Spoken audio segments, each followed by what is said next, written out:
Hi friends, welcome to Surya's kitchen. இன்றைக்கி இந்த வீடியோவில் ஒரு கப் பாசிப்பயிறு வச்சு நல்ல ஹெல்த்தியான சூப்பரான பாசிப்பயிறு லட்டு எப்படி செய்கிறதுன்னு தாங்க பார்க்க போகிறோம். இதை செய்கிறதுக்கு அடுப்பை பற்ற வச்சுட்டு ஒரு கடாயை சூடு பண்ணிக்கோங்க. இதில் ஒரு கப் அளவுக்கு பாசிப்பயிறு சேர்த்துக்கோங்க, அதாவது பச்சை பயிறுன்னு சொல்லுவாங்க. இப்போ இதை நம்ம மிதமான தீயில் வச்சுட்டு ஒரு 5லேருந்து 6 நிமிஷம் வரைக்கும் நல்லா கைவிடாமல் வறுத்துக்கலாம். பாசிப்பயிரை நீங்கள் எடுக்கும்போது நல்லா கழுவிட்டு வெயிலில் காய வச்சுட்டு எடுத்துக்கோங்க. அப்படி இல்லைன்னா நல்லா ஒரு துணியில் போட்டு தொடச்சிட்டு அதுக்கப்புறமா எடுத்து வறுத்துக்கோங்க. இப்போ அதை வறுக்கும்போதே இது கூட ஒரு 1/2 கப் அளவுக்கு பச்சை அரிசி சேர்த்துக்கோங்க. பச்சை அரிசி இல்லைன்னா சாப்பாட்டு புழுங்கல் அரிசி இல்லை இட்லி அரிசி கூட நீங்கள் சேர்த்துக்கலாம். இப்போ ரெண்டையும் சேர்த்து நல்லா கைவிடாமல் வறுத்துக்கோங்க.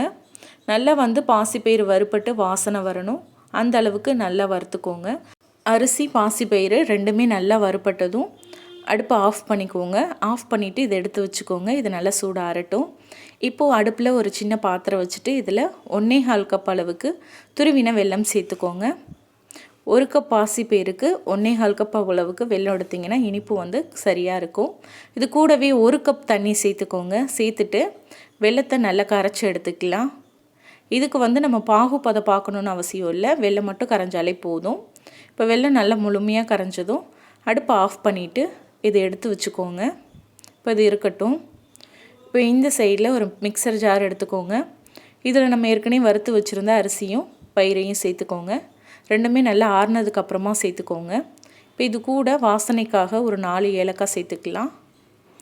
இப்போ இது கூடவே ஒரு 7-8 முந்திரி பருப்பு சேர்த்துக்கலாம்.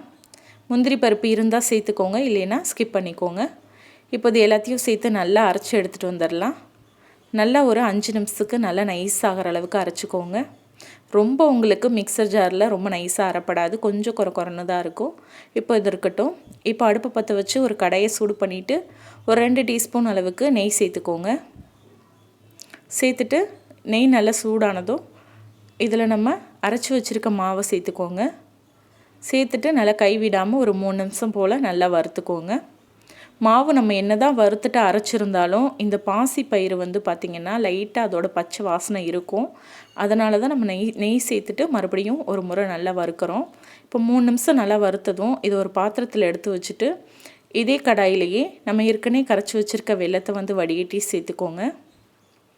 வடிகட்டி சேர்த்துட்டு இப்போ இது நல்லா கொதிச்சு வரட்டும். இப்போ இது கூட ஒரு 1/4 டீஸ்பூன் உப்பு சேர்த்துக்கோங்க. வெள்ளை தண்ணி நல்லா கொதித்ததும் அடுப்பை மிதமான தீயில் வச்சுட்டு நம்ம வறுத்து வச்சுருக்க மாவை சேர்த்துக்கோங்க.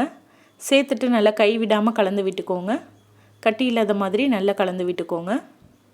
இப்போ இந்த வெள்ளைப்பாகுலேயும் உங்களுக்கு இந்த பாசிப்பயிறு மாவு நல்லா வெந்து வந்துடும். இப்போ இது நல்லா ஒரு கெட்டியான பக்குவத்துக்கு வரணும். ஸோ அது வரைக்கும் நல்லா கைவிடாமல் கலந்து விட்டுக்கோங்க. ஒரு சட்டுன்னு ஒரு 2-3 நிமிஷத்துலேயே இது நல்லா உங்களுக்கு கெட்டியாயிரும்.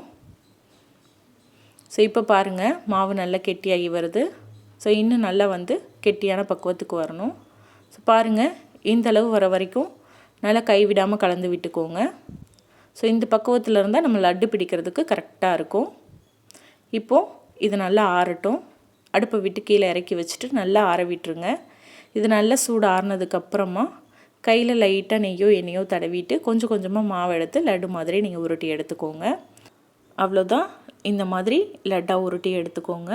இப்போ மீதம் இருக்க மாவையும் இதே மாதிரி உருட்டி எடுத்துக்கோங்க.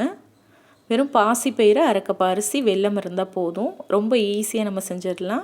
இந்த மாதிரி லட்டாக செஞ்சு கொடுக்கும்போது குழந்தைங்களும் விரும்பி சாப்பிடுவாங்க. இப்போ அவ்வளோதாங்க, பாசிப்பயிறு லட்டு ரெடி ஆயிடுச்சு. ஸோ இதை நீங்கள் செஞ்ச உடனே சாப்பிட்றத விட அடுத்த நாள் நீங்கள் வச்சு சாப்பிட்டிங்கன்னா ரொம்ப நல்லாயிருக்கும். ஒரு 4-5 நாள் வரைக்கும் இதை நீங்கள் ஸ்டோர் பண்ணி வச்சு சாப்பிட்லாம். கண்டிப்பாக ட்ரை பண்ணி பாருங்கள். இந்த ரெசிபி பிடிச்சிருந்தால் லைக் பண்ணி ஷேர் பண்ணுங்கள். சப்ஸ்கிரைப் பண்ணலைன்னா மறக்காமல் சப்ஸ்கிரைப் பண்ணிக்கோங்க. தேங்க்யூ.